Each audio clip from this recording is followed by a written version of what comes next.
Hello everyone. आज के इस लेक्चर में हम देखेंगे सॉल्विंग लैप्लेसेस इक्वेशन। ये टॉपिक है आज का। इसके पहले 3 लेक्चर हो चुका है, तो आज है फोर्थ लेक्चर। अब देखो, लैप्लेसेस इक्वेशन, पहले इसके बारे में जो लिखा गया है वो देखो। Laplace's equation is one of the most important equation with many applications in physics. ठीक है, मतलब इसके बहुत सारे एप्लीकेशंस फिजिक्स में है, और उसी का एक कुछ एग्जांपल है। For example, it is used in gravitational and electrostatic potential theory, fluid mechanics में, और स्टेडी स्टेट हीट फ्लो। और जनरल लैप्लेसेस इक्वेशन जो है वो डिस्क्राइब क्या करता है? Describe the steady state situations, that is situations of equilibrium. Okay, यहां हम देखेंगे कि लैप्लेसेस इक्वेशन को सॉल्व कैसे करते हैं। ठीक है, Laplace's equation in Cartesian, cylindrical और स्फेरिकल पोलर कोऑर्डिनेट्स। ठीक है, तीनों कोऑर्डिनेट्स में देखेंगे। Now let us begin with the three dimensional Laplace's equation. और ये होता है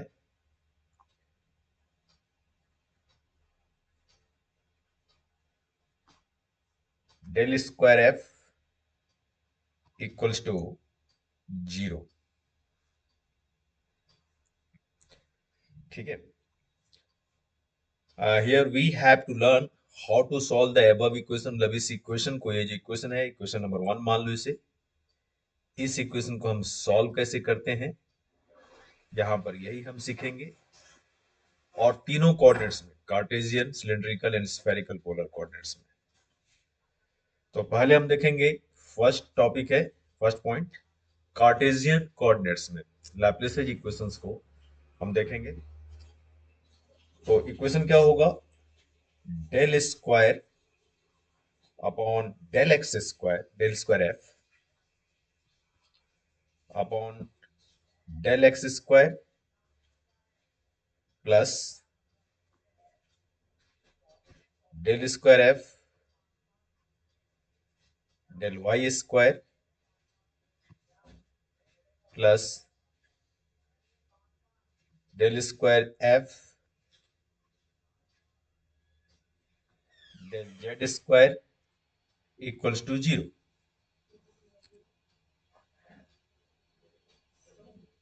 सेकेंड इक्वेशन, सेकेंड फॉर्म उसी का। No, let us separate equation two into 3 ODs। मतलब ये जो डिफरेंशियल इक्वेशन है, हमें पहले इसे आ, 3 ऑर्डिनरी डिफरेंशियल इक्वेशंस में सेपरेट करना है by using the method of separation of variables. कितने वेरिएबल्स हैं? तीन। तीन इंडिपेंडेंट वेरिएबल्स हैं, एक्स, वाई और जेड। ठीक है, तो now let the complete solution of equation 2 is, जो जैसे पहले लिखा करते थे, क्या है? फंक्शन है किसका? Function of x, Y, z equals to, क्या लिखोगे? कैपिटल एक्स प्रोडक्ट फॉर्म में लिखते हैं ना, X function of x, Y function of Y, and Z, इसमें लिख लो small Z function of Z. इसे इक्वेशन 3 मान लेते हैं। अब इसमें ये सारा वैल्यू निकाल करके हम पुट करेंगे। तो now we differentiate the function, function f, with respect to each one of the independent variables twice and right. तो 2 बार, मतलब जितने भी इसमें इंडिपेंडेंट वेरिएबल है, सभी के रिस्पेक्ट में फंक्शन को हम डिफरेंशिएट करेंगे 2 बार। मतलब क्योंकि हमें सेकंड डेरिवेटिव निकालना है ना। क्या है देखो, ये del square del 2f by del x square plus del 2f upon del y square. मतलब आपको 2 बार डिफरेंशिएट करना है। ठीक है, तो पहले तो 2 बार पार्शली डिफरेंशिएट करेंगे। डेल एफ पहले एक्स के रिस्पेक्ट में करते हैं, तो del f upon del x, ये क्या आएगा? इसे हम लिखेंगे एक्स प्राइम और y z as it is, इसमें कुछ चेंजेस नहीं होंगे। फिर इसका सेकेंड डेरिवेटिव फिर से एक बार करूं तो del two f del x square, तो क्या हो जाएगा? X double primes y z as it is, क्योंकि जिस वेरिएबल के रिस्पेक्ट में हम डिफरेंशिएट करते हैं सिर्फ वही वेरिएबल लेंगे, बाकी जो है वो कांस्टेंट होंगे। ये आ गया। फिर सिमिलरली बाकी सभी का कर लेते हैं। पहले अब y के रिस्पेक्ट में, तो डेल एफ और डेल वाई, एक्स को कुछ नहीं करना, y प्राइम एंड जेड, फिर करना एक बार डिफरेंशिएट इसे, ये क्या हो जाएगा? Just wait, del square f del z square, sorry del y square, y के रिस्पेक्ट में कर रहे हैं, del y square equals to x y double primes and z. Then अब फिर से अब डिफरेंशिएट करेंगे इंडिपेंडेंट वेरिएबल जेड के रिस्पेक्ट में, डेल जेड, तो ये आ जाएगा एक्स को कुछ नहीं करना, y as it is and z prime, फिर del two f upon del z square x Y z double primes. Clear? तो ये आ गया।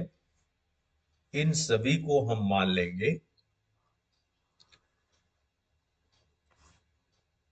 इक्वेशन नंबर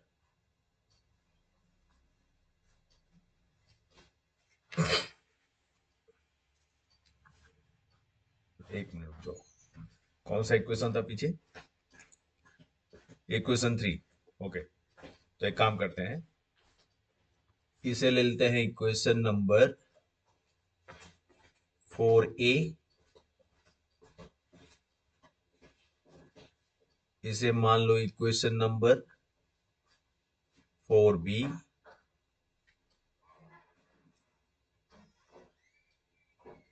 ठीक है? क्योंकि हमें सेकेंड डेरिवेटिव की जरूरत है ना, तो सिर्फ सेकेंड को ही कुछ नंबर दे देते हैं। तो इसे हम ले लेते हैं, जस्ट वेट, ये ले लो आप इक्वेशन नंबर 4a, ये ले लो इक्वेशन नंबर 4b, और ये ले लो इक्वेशन नंबर 4c। क्लियर है? करेक्ट है यहां तक? नेक्स्ट, अब ये जो भी वैल्यूज लाया हमने, ये सारा वैल्यूज हमें कहाँ पुट करना है? इक्वेशन 3 में। तो now the complete solution of the differential equation, मतलब Laplace equation is given by, तो ये सभी वैल्यूज सब्स्टिट्यूटिंग द इक्वेशंस, कौन कौन सा इक्वेशन में पुट करना है? 4। इक्वेशन 4 का कौन कौन सा? ए बी सी सारा पुट कर दो, मतलब हम यहाँ पर लिख सकते हैं equation number 4a, equation number 4a to c, 4a to c in equation 3, in equation 3 and dividing the result by the product x y z, we get। तो पहले तो हम पुट कर दें फिर डिवाइड करते हैं, है ना। पहले पुट कर देते हैं। तो देखो क्या था हमारा इक्वेशन। इक्वेशन था लेफ्ट हैंड साइड है, लेफ्ट हैंड साइड सारा वैल्यू पुट करते हैं, राइट हैंड साइड तो जीरो ही है। तो आप इसे लिखेंगे del two f upon del x square, ये आया था x double primes y z, correct. उसके बाद क्या आ जाएगा plus x y double primes z plus x Y z double primes equals to zero. Clear. अब हमें क्या करना था, इसमें डिवाइड करना था। डिवाइड कितने से करना है, तो एक्स वाई जेड से। तो डिवाइड करोगे होल पूरे इक्वेशन को by X Y Z, X Y Z. तो अब देखो ये क्या बनेगा, ये आ जाएगा फर्स्ट टर्म में y और z कैंसिल, तो x double primes upon x plus X Z cancel होगा, तो हो जाएगा y double primes upon y, correct, plus x Y cancel हो जाएगा इसमें थर्ड टर्म में, तो z double primes upon z equals to zero आ गया। तो ये आ गया हमारा इक्वेशन नंबर इक्वेशन नंबर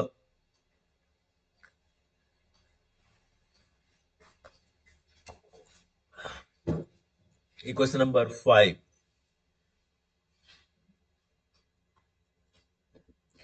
तो यहां तक क्लियर हो गया। ओके। अब देखो यहां चेक करो कि ये जो इक्वेशन नंबर 5 आया, इस इक्वेशन में जितने भी टर्म्स हैं, each of these terms on the left hand side LHS of equation number 5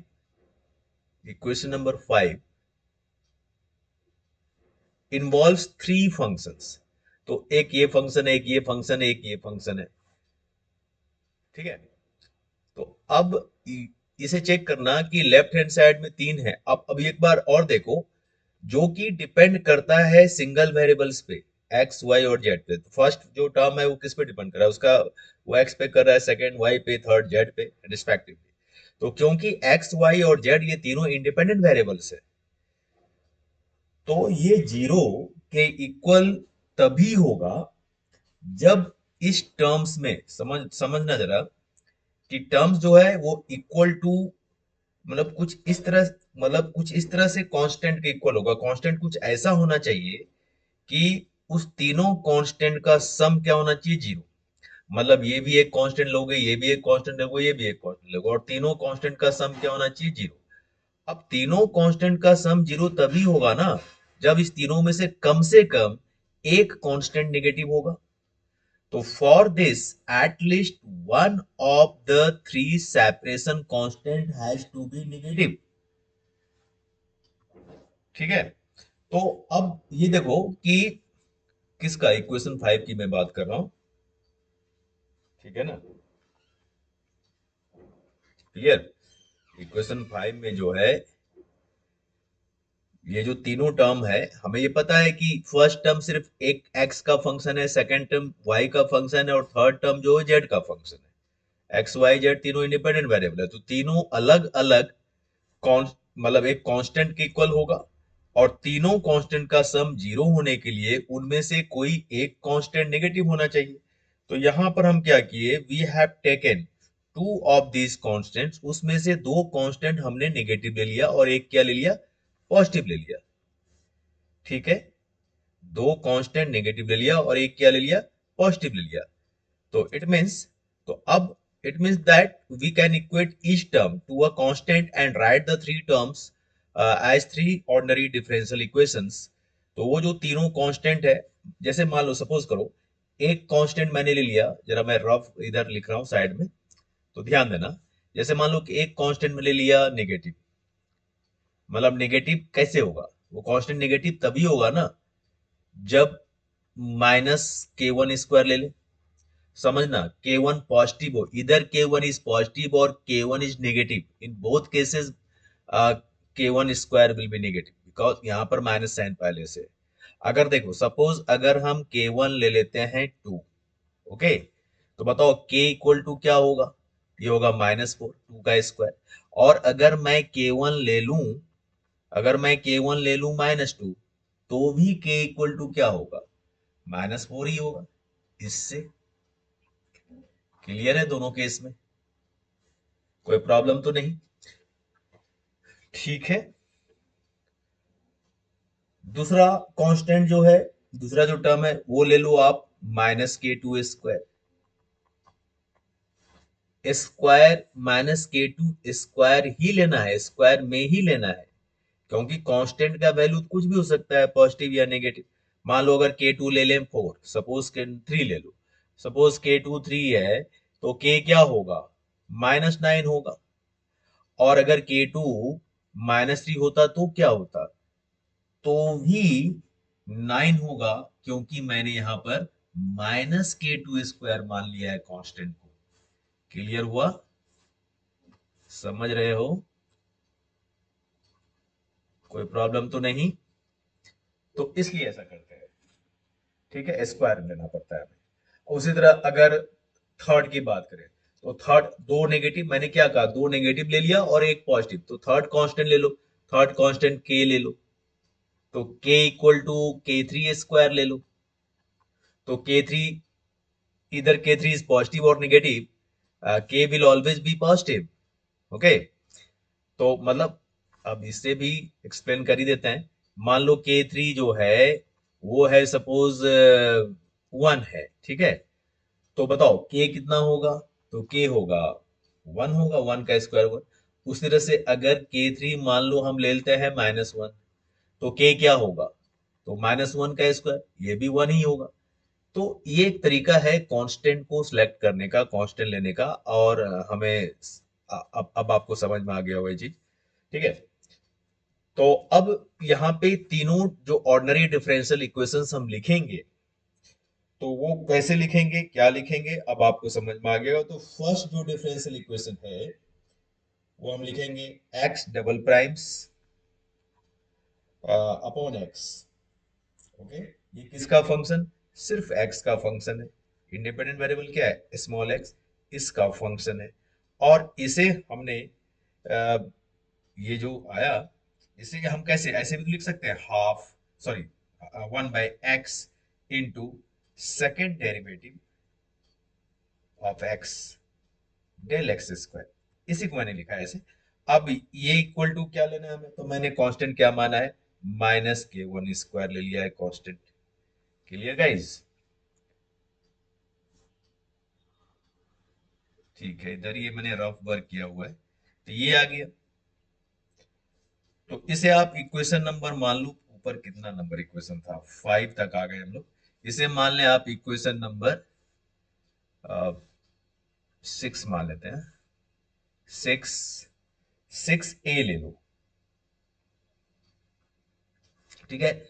अब second next, y double primes किसका फंक्शन है, तो y का ही है, upon y function of y ही है, equals to 1/y del square y del y square equals to क्या हो जाएगा, -k2 स्क्वायर, तो ये आ गया 6b। फिर z double primes function of z upon z,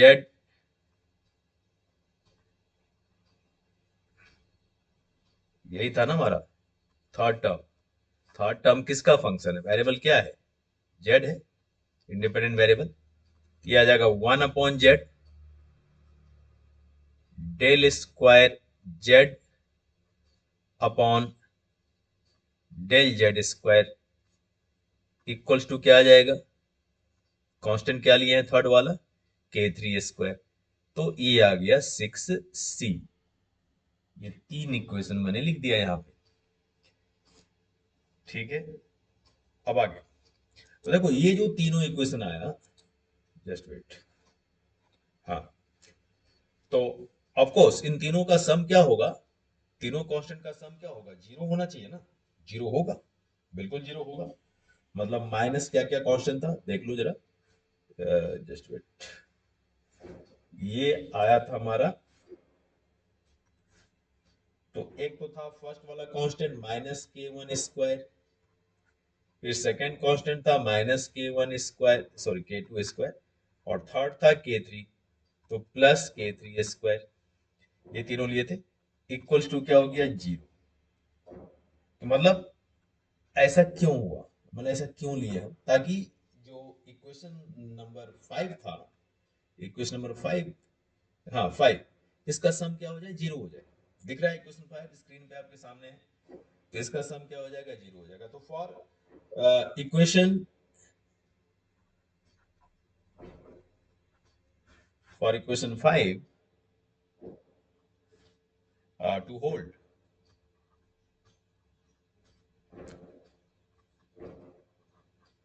clear now, so we can now rewrite Laplace's equation as three separate ordinary differential equations।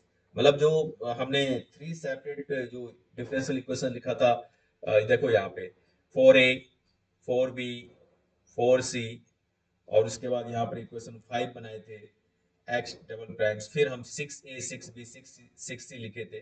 तो 6a 6b और 6c जो है, ये तीन ऑर्डिनरी डिफरेंशियल इक्वेशंस लिखे थे लैपलेस इक्वेशन का, तो उसे अब हम कुछ इस तरह से लिख पाएंगे। तो पहले 6a देखो, 6a देख रहे हो आप, 6a में x को इधर ले आओ, तो क्या हो जाएगा, ये हो जाएगा -k1 स्क्वायर x, और फिर ये बन जाएगा, इसे मैं सॉल्व करके ही लिख दूं, ठीक है, सॉल्व करके ही लिख देता हूं। तो देखो, तो ये जो इक्वेशन था, जो फर्स्ट इक्वेशन था वो था x double primes upon x, function of x, yes right, function of x, function of x equal to, constant यहां पर मैंने लिया था, जस्ट वेट, कांस्टेंट लिया था -k1 स्क्वायर, तो ये दिस इंप्लाई दैट ये बन जाएगा x double primes function of x equal to -k1 square x, ठीक है। तो दिस इंप्लाई दैट ये आ जाएगा x double primes function of x plus k1 square x equals to zero. तो ये आ गया इक्वेशन नंबर, लास्ट इक्वेशन मैंने कितना लाया है, 6, इक्वेशन नंबर इसे 7a लिख लेते हैं, ठीक है, 7a। नेक्स्ट, फिर उसी तरह से सिमिलरली बाकी सब भी लिख लेंगे, यहां मैं डायरेक्ट लिखता हूं, सिमिलरली, तो जो दूसरा वाला है फंक्शन, वो क्या हो जाएगा, x, नो y का फंक्शन था ना सेकंड टर्म, तो ये आ जाएगा हमारा y डबल प्राइम्स फंक्शन किसका, y का, इंडिपेंडेंट वेरिएबल क्या है, y है, plus k2 square y equals to zero. ये आ गया 7b, और जो थर्ड है लास्ट, वो है z double primes small z,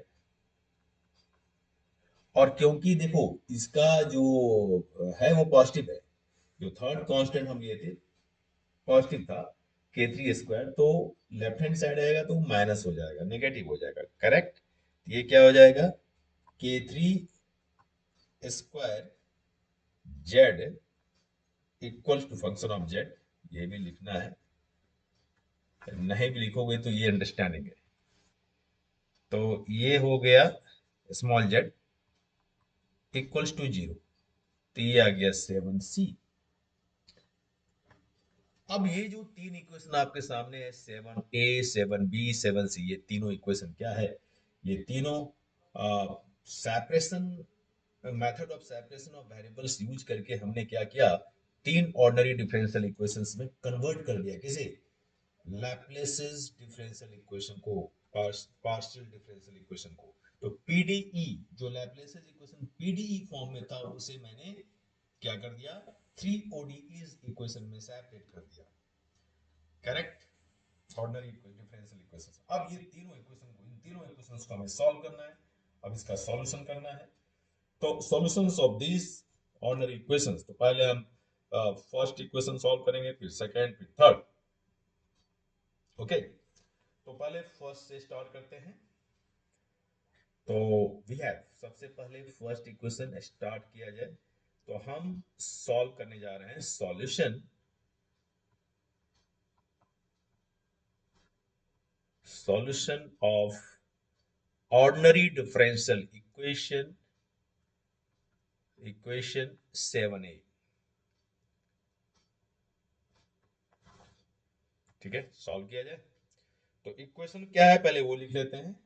तो इक्वेशन है x double primes plus k1 square x equals to 0। यहाँ पे जरूरी नहीं है फंक्शन आप लिखो ही, एक काम करते हैं, यहाँ पर एक जगह मैंने लिख दिया, एक जगह नहीं लिखा है, तो यहाँ पर मैं लिख देता हूँ। किसका फंक्शन, ये एक्स का इक्वल्स टू 0। किसका फंक्शन है ये दूसरा वाला, ये वाई का है, इक्वल्स टू 0। तो तीनों इक्वेशन आ गया। अब इस इक्वेशन को सॉल्व करना है, ठीक है। ओके, तो पहले तो auxiliary equation for this equation, A for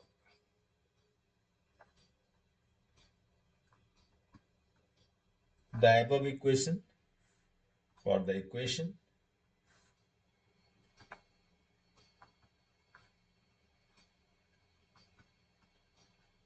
is, auxiliary equation क्या बनेगा इसका, तो ये सब कंसेप्ट हम पहले पढ़ा चुके हैं, आपको पहले बता चुके हैं, और ये आपको याद ही होगा ये सब। तो इसका बनेगा भाई, इसका आएगा, डायरेक्ट लिखूं या सॉल्व भी करूं, चलो सॉल्व करते हैं। एक जो तीन लेक्चर हम मैथमेटिकल मेथड्स इन फिजिक्स में तीन लेक्चर पहले पढ़ा चुके हैं, अगर वो लेक्चर आप देखते हुए आ रहे हैं तो ये इसमें समझ में आएगा। मैं लिख रहा हूँ, इसे सॉल्व कर रहा हूँ।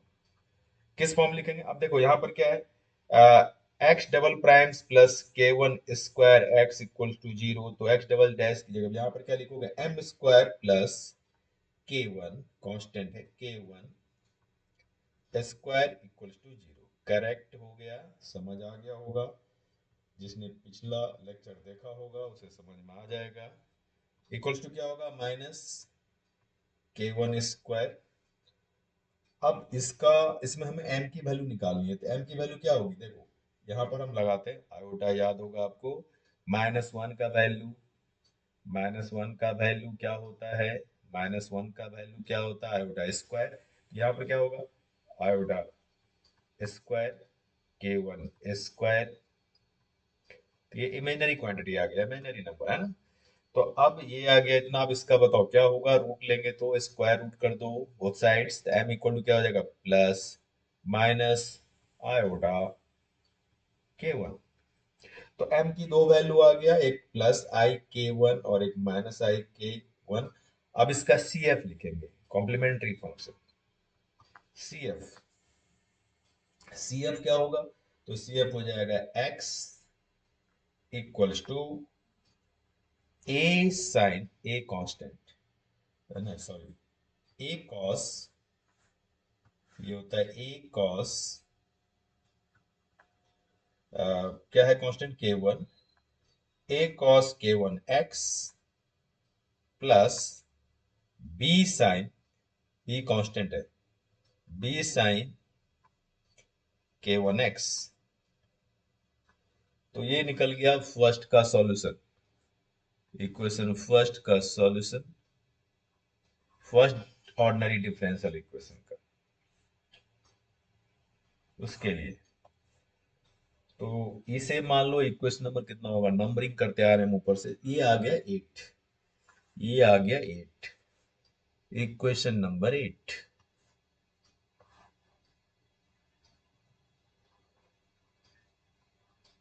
ठीक है, अब हम सेकंड डिफरेंशियल इक्वेशन की बात करें।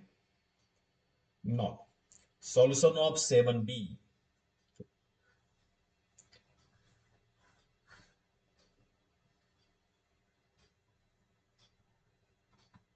Solution of equation 7b।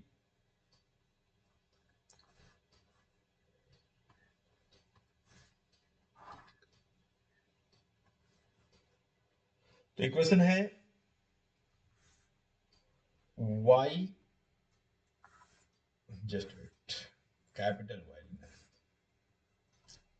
y double primes function of y plus constant था k2 square y equals to 0। अब इसका फिर ए ही लिखेंगे, auxiliary equation for this equation, for this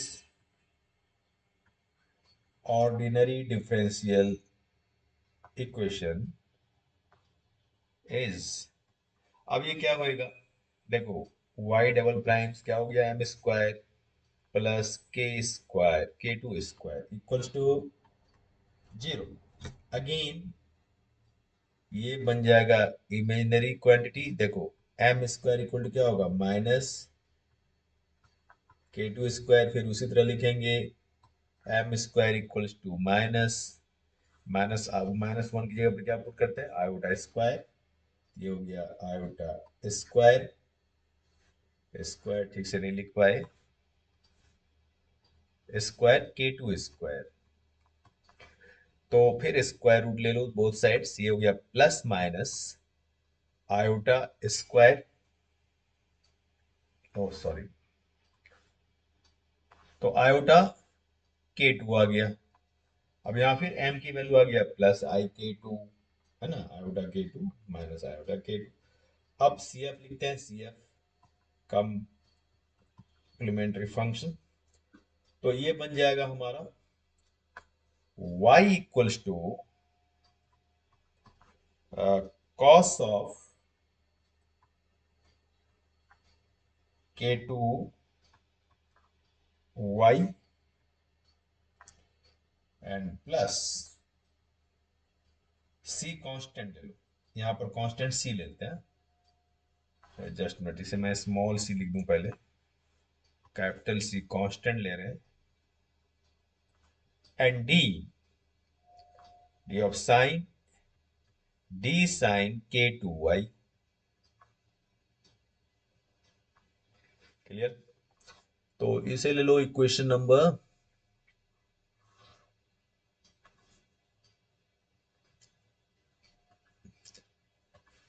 कौन सा इक्वेशन होगा ये,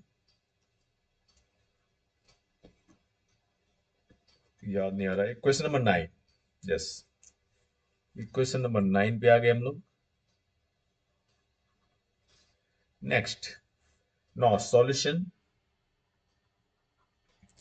नेक्स्ट सॉल्यूशन आ जाएगा हमारा solution of ordinary differential equation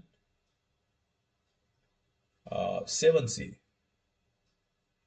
solution of ordinary differential equation 7c। अब इसका सॉल्यूशन देखते हैं। ओके, आई देखा जाए।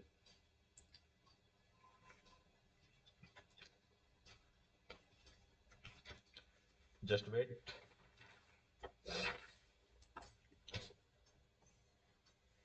तो इसमें जो डिफरेंशियल इक्वेशन था फिर से क्या था, Z double primes function of Z. लिख भी सकती हो, नहीं भी लिख सकते हो, दोनों चलेगा। k3 square z equals to 0।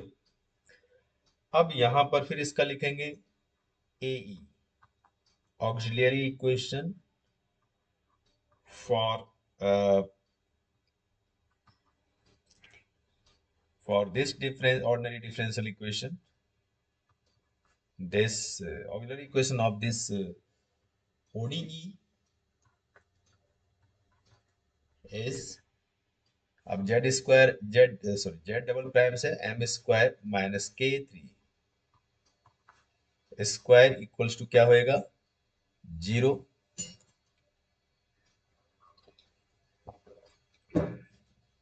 तो एम स्क्वायर आ जाएगा k3 square square root M equals to क्या लिखेंगे आप, प्लस माइनस k3। ठीक है, तो यहां तक तो क्लियर। अब इसका फिर हम लिखेंगे कॉम्प्लीमेंट्री फंक्शन सी एफ। तो सी एफ क्या हो जाएगा, तो ये आ जाएगा Z equals to C1, constant C1 लेते हैं, C1 e raise to power k3 Z,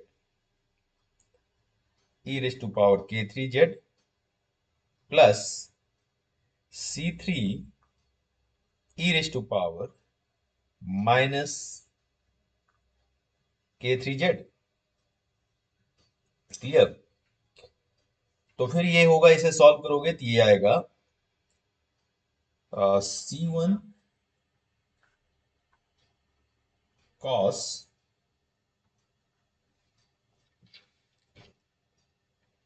hyperbolic function लगाते हैं यहाँ पे h k3 जेड। ये तो आपको पता ही होगा ये कैसे बनता है, नहीं पता है तो मैं भी बता भी देता हूँ आपको। पहले मैं लिख दूं फिर मैं इसे आपको एक्सप्लेन करके बता दूंगा ये कहाँ से आता है, कैसे आता है, कैसे हम इस एक्सपोनेंशियल फंक्शन को हाइपरबोलिक फंक्शन में कन्वर्ट करते हैं। तो C1 cos h k Z ये हो गया। मैं पहले वैल्यू लिख रहा हूँ C1 e raise to power k3 z के लिए, ठीक है, प्लस C2, नहीं मैंने C1 और C2 ही लिया है ना।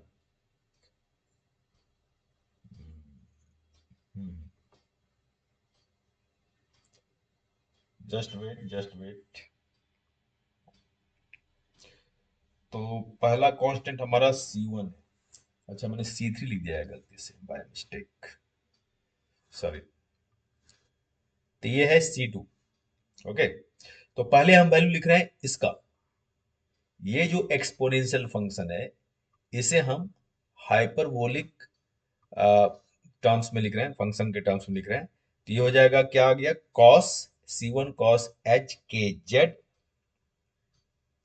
एच के है k3 तो यहां पर k3 लिख दें, h k3 z plus C1 sine h k3 z, correct. उसके बाद ये जो फंक्शन है एक्सपोनेंशियल फंक्शन दूसरा, इसे हम लिखेंगे, ठीक है। इसका वैल्यू होगा C2 कॉस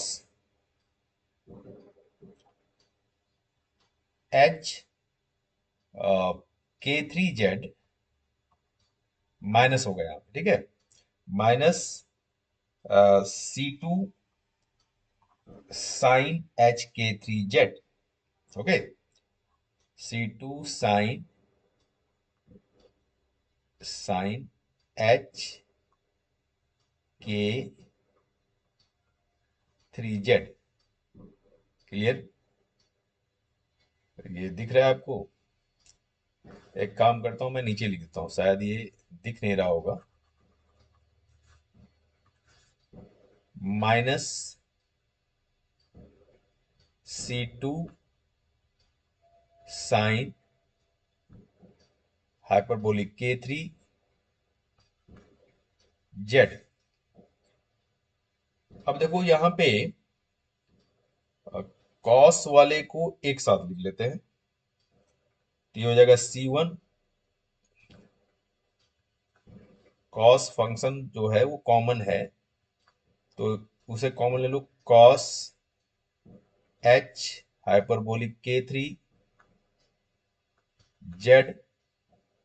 और फिर C1 minus C2 into sine H K3, मतलब हाइपरबोलिक K3Z। क्लियर? तो ये जो C1 प्लस C2 ये कांस्टेंट है, ये देखो ये कांस्टेंट है, और ये दूसरा कांस्टेंट है। इस कांस्टेंट का नाम कुछ दे दो P, और इस कांस्टेंट को कह दो आप Q। अब सवाल ये है कि मैंने ऐसे कैसे लिखा, कैसे हम एक्सपोनेंशियल फंक्शन को हाइपरबोलिक फंक्शन में चेंज किया, वो सब मैं आगे एक्सप्लेन करूंगा। पहले आप ये समझ लो, पहले मैं पूरा इसे कंप्लीट करता हूँ, फिर मैं आपको बताता हूँ। क्लियर? तो ये हो गया, समझ में आ गया? ये मैंने क्या लिख दिया, ये जो है ये हो गया कांस्टेंट P, और इसे दूसरा कांस्टेंट ले लो, ये आ गया कांस्टेंट Q। तो फाइनली जो थर्ड इक्वेशन था, ऑर्डिनरी डिफरेंशियल इक्वेशन, उसका CF निकल गया, ये आ गया Z इक्वल टू, अब हम इसे लिखेंगे P cos hyperbolic K3Z plus Q sine hyperbolic K3Z। Clear? तो ये आ गया, ये आ गया हमारा थर्ड का सॉल्यूशन। इक्वेशन नंबर ये कितना होगा वो भी लिख देते हैं, ये होगा इक्वेशन नंबर 10। तो 10 नंबर पे आ गए हम लोग, ये हो गया फाइनल। ठीक है? तो फाइनली हमारे पास कंप्लीट सॉल्यूशन आ गया। लेकिन मुझे एक बात समझाना है यहाँ पे कि कैसे हम एक्सपोनेंशियल फंक्शन को चेंज करते हैं इसमें हाइपरबोलिक फंक्शन में। ओके, तो मैं इसका फॉर्मूला आपको समझा देता हूँ, और फिर आप पूरा समझ में आ जाएगा आपको। तो एक काम करते हैं, एक बॉक्स में लिख करके समझाते हैं, क्योंकि ये इसका यूज है, ये इंक्लूड नहीं है इस टॉपिक के अंदर, इसका यूज है। तो पूरा का पूरा फॉर्मूला ही हम आपको यहाँ पे एक्सप्लेन कर देते हैं। ओके, ठीक है, देखो समझना जरा। टोटल 6 बेसिक फॉर्मूला है ना? तो वो फॉर्मूला मैं लिख रहा हूँ अभी। देखो ये सॉल्यूशन कंप्लीट नहीं हुआ, इस क्वेश्चन का आंसर मतलब तीनों तो सॉल्व करके निकाल ही दिए, बस इसे हम फाइनली लास्ट में लिखेंगे। पहले ये समझ लो, देखो द सिक्स, जस्ट वेट, ये हुआ नहीं था।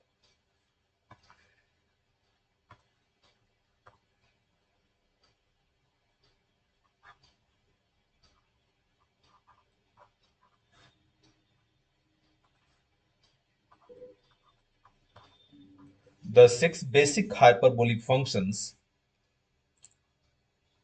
ये आप लर्न कर लेंगे। द 6 बेसिक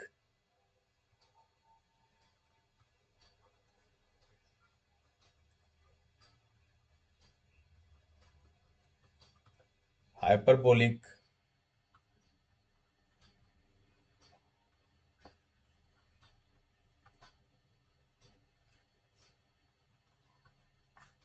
functions आर, तो वो जो फंक्शंस हैं तो वो देखिए। तो फर्स्ट फॉर्मूला हाइपरबोलिक कोसाइन पर लिखते हैं, है ना। ये तो हाइपरबोलिक कोसाइन यहां पर देखो कैसे लिखे, जस्ट वेट। तो पहले हम हाइपरबोलिक कोसाइन की बात करते हैं।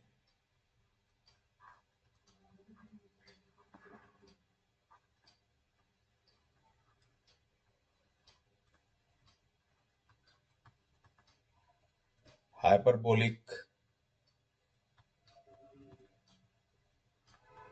कोसाइन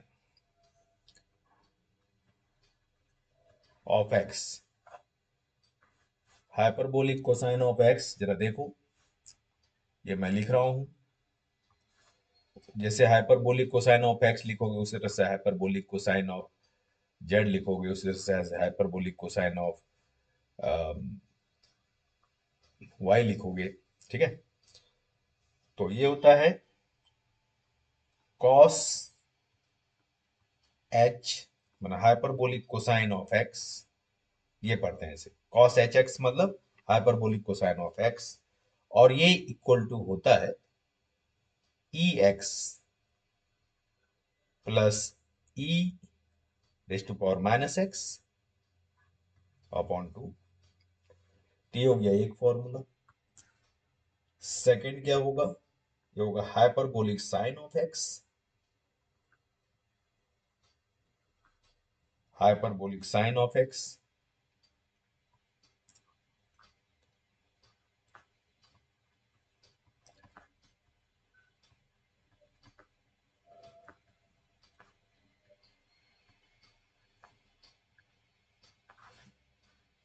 अब इसे चेक करते हैं, देखिए। तो ये आ जाएगा साइन एच एक्स, मतलब हाइपरबोलिक साइन ऑफ एक्स पढ़ते हैं इसे, e raise to power x minus e raise to power minus x. याद रखना साइन और कॉस में यही अंतर है, कॉस में प्लस और साइन में माइनस। फिर आएगा hyperbolic tangent of x,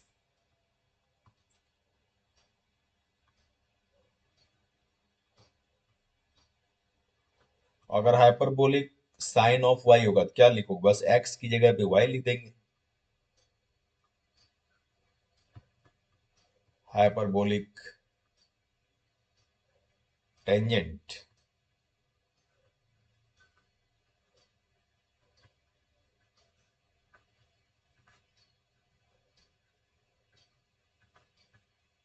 of x,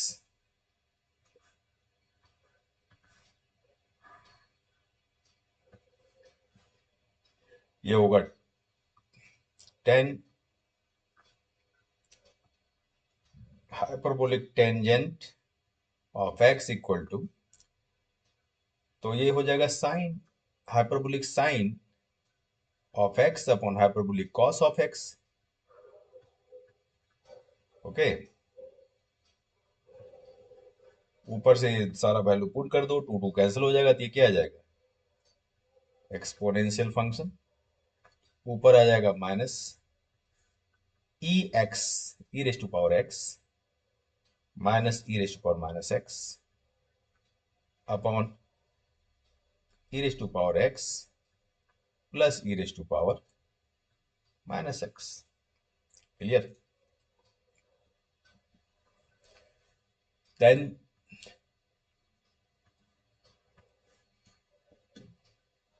अब हम बात करेंगे, ओके, गड़बड़ होगी भाई।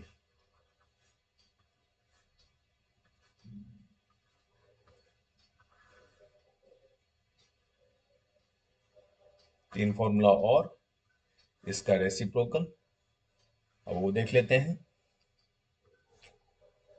नंबर 4, टोटल 6 फंक्शन है, सभी देख लेंगे।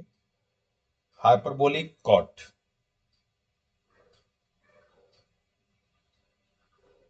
कॉट क्या होता है, कॉस अपॉन साइन।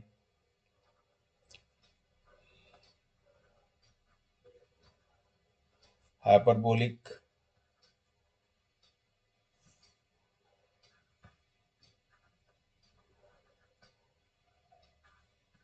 cotangent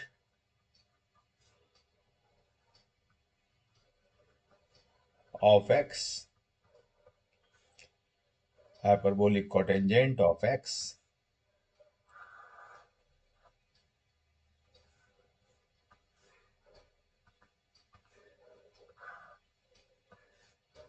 ठीक है, दिया जाएगा हाइपरबोलिक कॉट ऑफ एक्स, क्या हो जाएगा हाइपरबोलिक कॉस ऑफ एक्स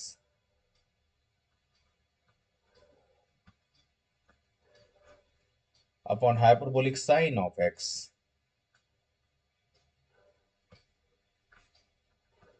तो ये क्या आ जाएगा e raise to power x plus e raise to power minus x upon e raise to power x, sine का क्या होता है माइनस हो जाता है बीच में, e raise to power minus x. ठीक है, नंबर 5, नंबर 5 है hyperbolic second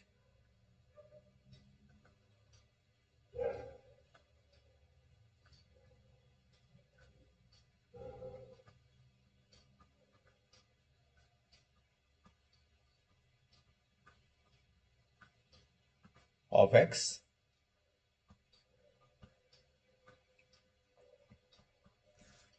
hyperbolic second of x,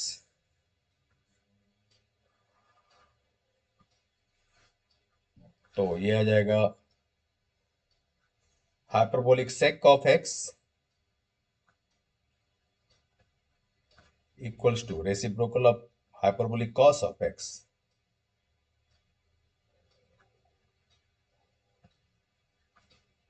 equals to, तो कॉस का रेसिप्रोकल ले लीजिए, ये कितना आ जाएगा 2 अपॉन फर्स्ट फॉर्मूला देखो e raise to power x plus e raise to power minus x. Clear, next and last number 6, ये आता है हाइपरबोलिक कॉसेक कॉसेकेंट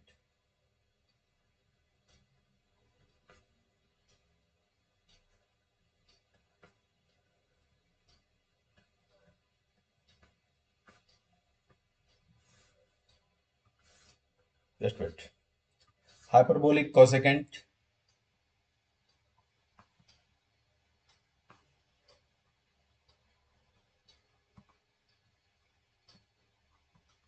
ऑफ x,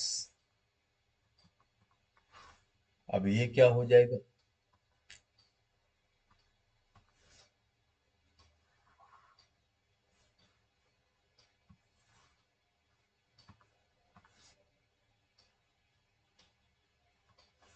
तो देखिए ये आ जाएगा हाइपरबोलिक कॉसेक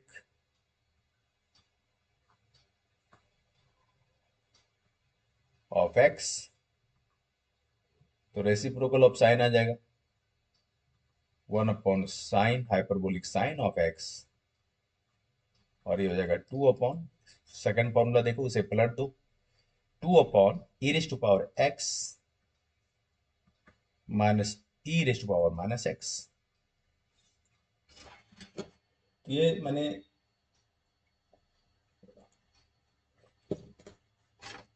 6 के 6 फॉर्मूला लिख दिए और इसी से सॉल्व करके वो लिखा गया है, जो अभी मैंने लिखा है सॉल्यूशन इसका, है ना। तो आप इसे चेक कर लो ये मैंने सही लिखा है या नहीं लिखा, एक एक सॉल्व करके बता देता हूँ। जैसे मैंने लिया है C1 e raise to power k3z, देखो ये इसे करके मैं बताता हूँ। जैसे था C1 e raise to power k3z था ना, फर्स्ट वाला देखो ये सिर्फ ये है और इसका मैंने लिखा है ये। क्लियर, तो देखो इसे मैं करके दिखाता हूँ आपको। e raise to power k3z, e raise to power k3z। Clear, यही है ना? तो इसे हम कैसे लिखेंगे? तो फर्स्ट ऑफ ऑल हमें e raise to power k3z ये हमें पता है। तो ध्यान देना जरा, e raise to power k3z की अगर मैं बात करता हूं तो क्या हम इसे कुछ इस तरह लिख सकते हैं? e raise to power k3z plus e raise to power minus k3z, ठीक है, अपॉन 2 कर लो, plus e raise to power, just कुछ गड़बड़ हो रहा है यहाँ पे, e raise to power k3z minus e raise to power minus k3z upon 2। क्या हम इसे ऐसे लिख सकते हैं? ध्यान दो, लिख सकते हैं क्या? जरूर लिख सकते हैं, ठीक है। इसे सॉल्व करोगे वापस आ जाएगा, लेफ्ट हैंड साइड आ जाएगा। एलसीएम 2 है, ये कैंसिल हो गया। e raise to power minus k3z minus e raise to power minus k3z, 2e k3z by 2 cancel, e raise to power k3z आ गया। अब देखो जो फर्स्ट पार्ट प्लस के पहले वाला वो है कॉस, ये हाइपरबोलिक, ये क्या है? ये है हाइपरबोलिक, है ना, hyperbolic cosine of x, sorry z. और ये क्या है? Hyperbolic sine of z. Clear हो गया ना? समझ में आया कैसे लिखे हैं? समझना जरूरी है। तो मैंने आपको ये एग्जांपल दे करके एक समझा दिया, जो मैंने ऊपर लिखा है वही सॉल्व किया है। ये हो गया hyperbolic cosine of Z plus, और दूसरा क्या आ गया? हाइपरबोलिक साइन ऑफ k3 भी तो है, ये आ गया k3 जेड, और ये हो गया hyperbolic sine of k3 z. तो ये आ गया, और क्योंकि वहां पर C1 था तो C1 से दोनों में मल्टीप्लाई हो गया। अगर मैं इसे लिखूं C1 e raise to power k3 z, तो ये क्या हो जाएगा? ये हो जाएगा C1 इंटू, C1 कांस्टेंट था, दोनों से मल्टीप्लाई हो जाएगा, कॉस, आया ना समझ में? अगर मैं यहाँ पर लिख दूं C1 e raise to power k3 z, तो C1 ये आ गया, पूरा मल्टीप्लाई हो जाएगा, जो होगा C1 hyperbolic cosine of k3 z plus C1 hyperbolic sine of k3 z. Clear? तो ये एक्सप्लेनेशन है जो भी मैंने लिखा था उसका, ठीक है। तो इस तरह से हमने एक्सप्लेन किया इसे। तो ये जो हम अभी वहां ऊपर लिखे थे उसी को समझाएं आपको, ठीक है। तो फाइनली हमारे पास तीनों ऑर्डिनरी डिफरेंशियल इक्वेशन का सॉल्यूशन है।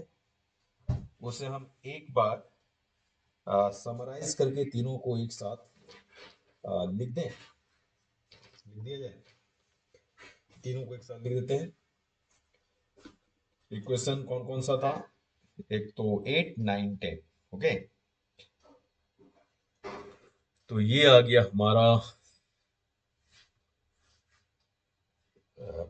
Now we have the solutions of all the three ordinary differential equations, which are, तो first आया था x function of x equals to a cos k1x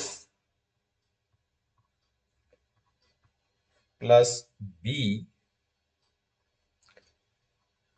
sign k1x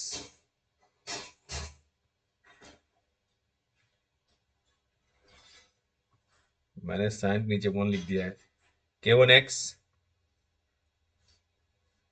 and दूसरा equation है, colour change हो गया, दूसरा equation है y function of y equals to constant है c, इसमें हमने कांस्टेंट क्या लिया था, सी और डी है, ठीक है, कांस्टेंट है c cos k2y plus d sine k2y, और थर्ड है z function of z equals to p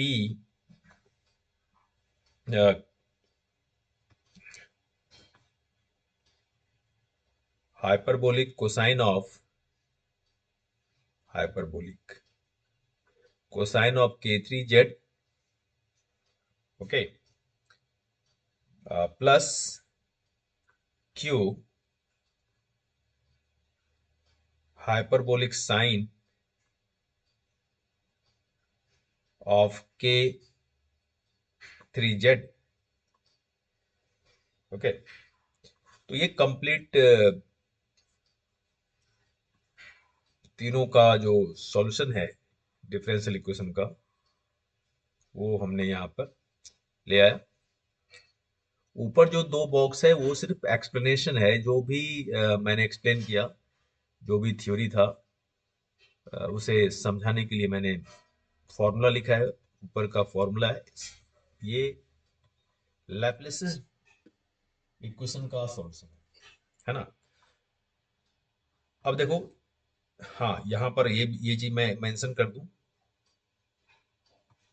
where k1 k2 k3 के बीच क्या रिलेशन, तो क्या लिखे थे बताइए, माइनस, बताइए, k1 square minus k2 square plus k3 square equals to 0, ठीक है। दिस इंप्लाई दैट, मतलब इसे हम ऐसे लिख लें, k1 square plus k2 square equals to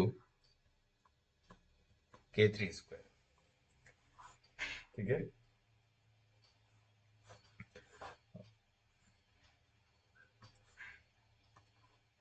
इसे भी कुछ नंबर देना चाहे, इक्वेशन नंबर तो दे सकते हैं, कॉन्स्टेंट्स के बीच जो रिलेशन था, इसे आप लिख लो इक्वेशन नंबर 11। तो ये जो कांस्टेंट है a b c d p q, ये सब हम निकाल सकते हैं अगर हमें कोई क्वेश्चन मिल जाए और उसमें ये कांस्टेंट्स को भी सॉल्व करके निकालना हो, तो फिर वहां पर हम बाउंड्री कंडीशन और इनिशियल कंडीशन लगा के अप्लाई करके निकालते हैं। तो ये चीज यहाँ पर लिख दिया जाएगा, लिख देते हैं, the values of the constants, और हम किए भी हैं, मतलब हमें लगता है कि लेक्चर 2 या लेक्चर 3 में हमने सॉल्व किया है और बाउंड्री कंडीशन अप्लाई करके कांस्टेंट निकाला है, कांस्टेंट की value, the values of the constants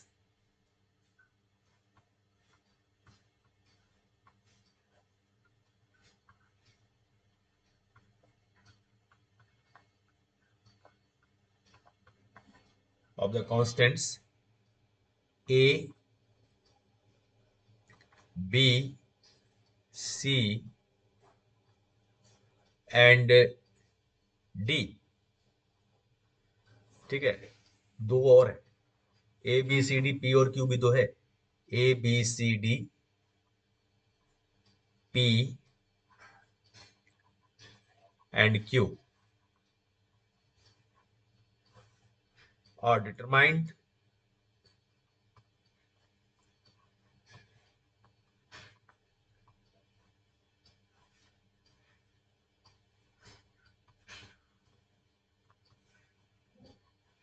are determined by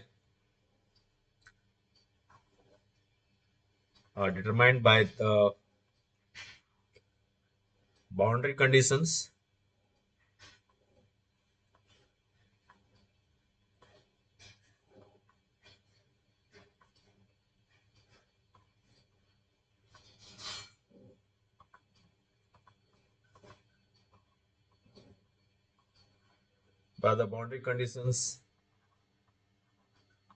and initial conditions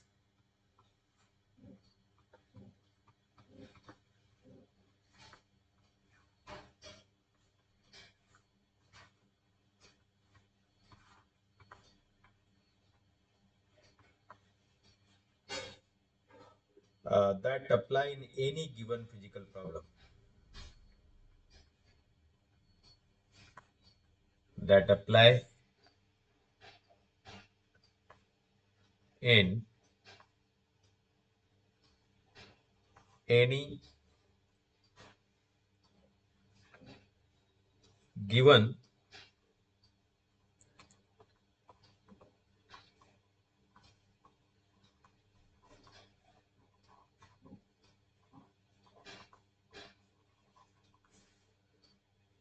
physical problem.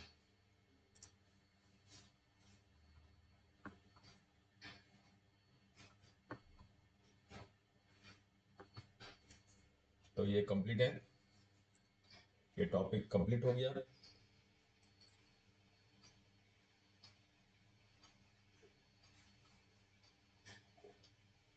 Okay. हाँ, एक और बात, जो लैप्लेसेज इक्वेशन में हमने यहाँ पर लिया था complete solution of Laplace's equation, क्या लिखा था देखो, third equation, function of x Y z equal to x Y z. Clear. तो अब ये एक्स वाई जेड की वैल्यू जो मैंने इक्वेशन नंबर जो भी है 7, 8, 9 उसमें जो निकाला वो यहाँ पर पुट कर देंगे। पुट कर देंगे तो वही जनरल सॉल्यूशन हो जाएगा किसका, लैप्लेसेस इक्वेशन का। क्लियर। एक काम करते हैं, वो मैं लिख ही देता हूँ आपको, जस्ट वेट, क्योंकि मैंने जो कहा वो आपको समझ में पूरा शायद नहीं आया होगा। The general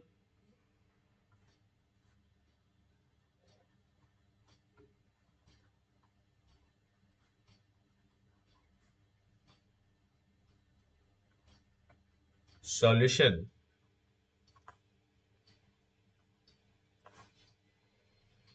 of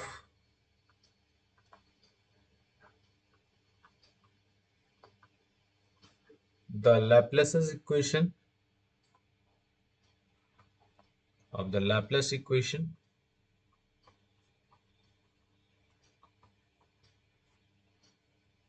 is obtained by taking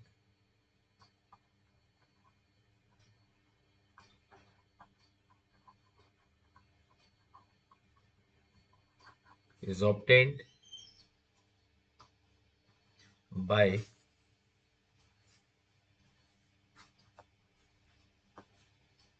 taking a linear combination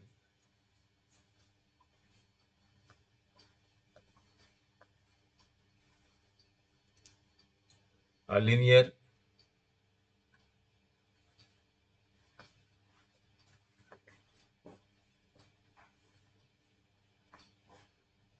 combination of all possible products of these solutions, linear combination of all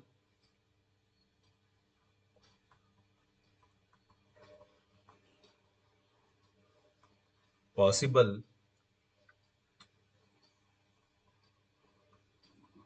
products of all possible products of these solutions.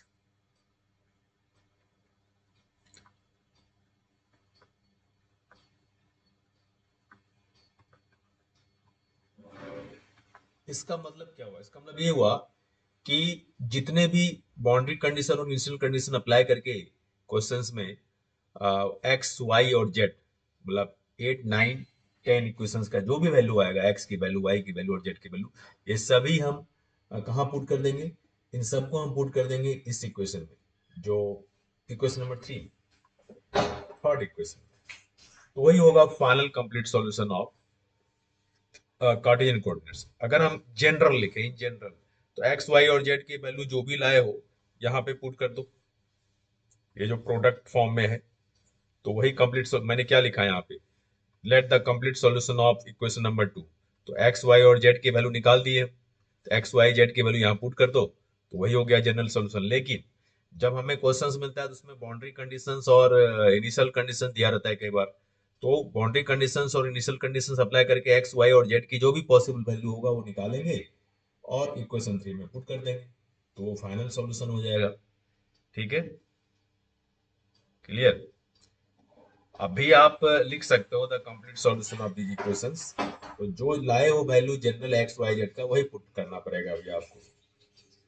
ठीक है, अगर हम इसे लिखें, जो लाए हैं उसी को लिखें, the complete solution 10 the complete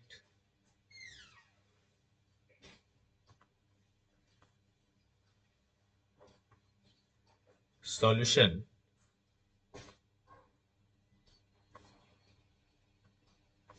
of Laplace equation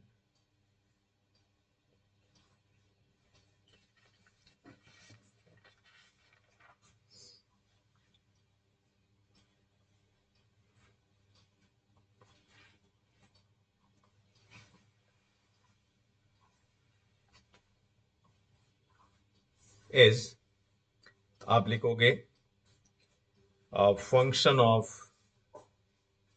x Y, function of x y and z equals to, क्या क्या हम लाए थे? तो वो आया था हमारा, एक्स कितना आया था? तो A cos of k1x plus B sine of k1x into, फिर y क्या लाए थे? सारा वैल्यू पुट कर दो। ठीक है, अभी मैं ये भी लिख दूं, 10 by putting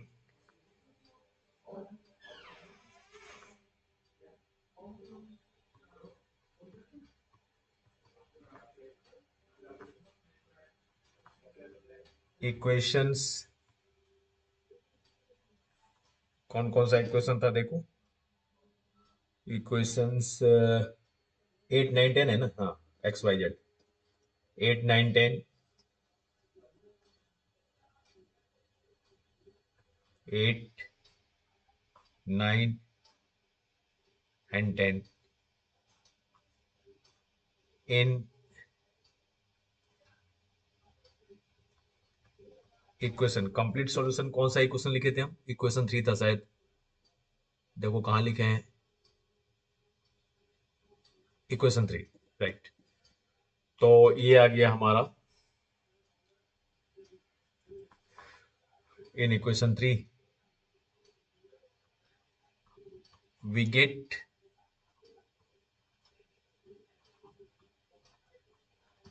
the complete solution of Laplace equation is, ये हो गया c cos k2y, अरे क्या हो रहा है ये, जस्ट वेट, हाँ,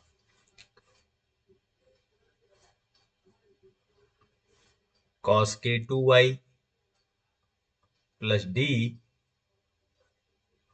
sin k2y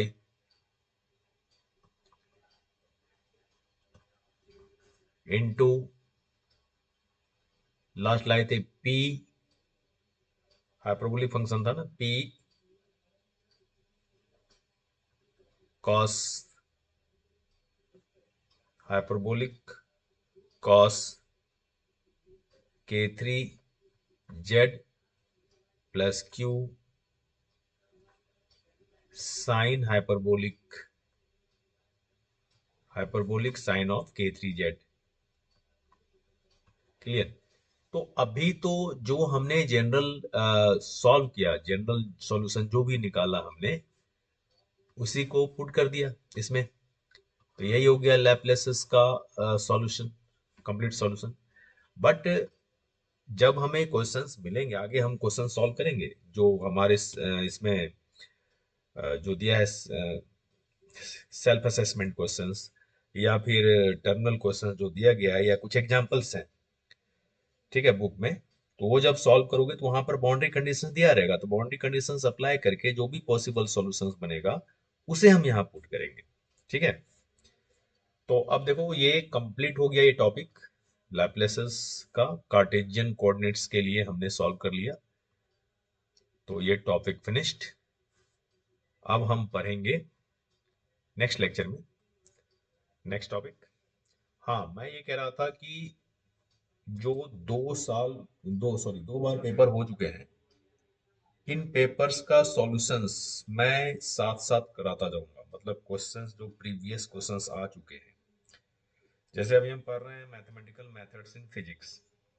तो मैथमेटिकल मेथड्स इन फिजिक्स में जैसे ही यूनिट 1 खत्म होगा, तो यूनिट 1 से रिलेटेड जो भी क्वेश्चंस प्रीवियस पेपर में आ चुके हैं क्वेश्चंस, वो मैं यूनिट के साथ ही करवा दूंगा।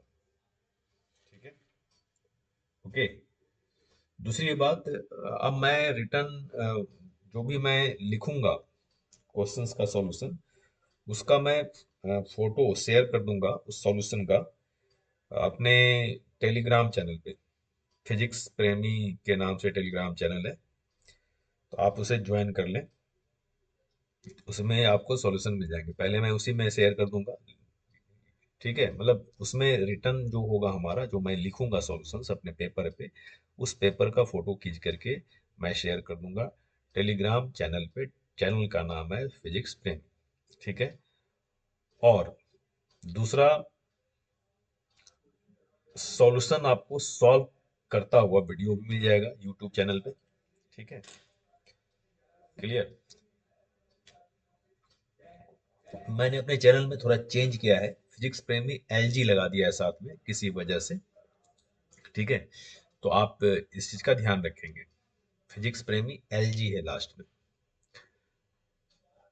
तो ओके, तो आज की कहानी खत्म करते हैं, नेक्स्ट लेक्चर में फिर मिलेंगे। Okay, bye bye, thank you so much.